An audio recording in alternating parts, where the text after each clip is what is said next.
الشعب المصري ده حدوتة. شعب فعلا زي ما قالوا ملوش كتالوج، رغم الظروف الاقتصادية الصعبة جدا اللي بتمر بيها مصر، إلا إن وقت الشدة بتلاقي الشعب المصري زي ما بيقولوا ابن بلد واقف. الشعب المصري بيحاول يهون كل حاجة صعبة عليه بنكتة، بضحكة، بأغنية، يخرج مع صاحبه يقعد على القهوة. المهم إنه بيعدي أي حاجة صعبة بيتعرض لها، والشعب المصري شعب جدع على قلب رجل واحد، وقت الشدة بيظهر معدنه الأصيل. المقدمة اللي أنا قلتها دي علشان أنا عديت بتجربة صعبة جدا امبارح، وأول مرة أتعرض لها في حياتي.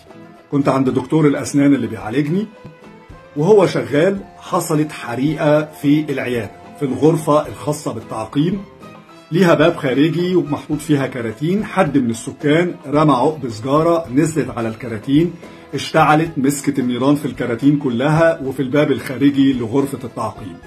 لولا ستر ربنا وكان موجود حد في العيادة، دخل خبط علينا قال لنا الحقوا في حريقة في الغرفة التانية.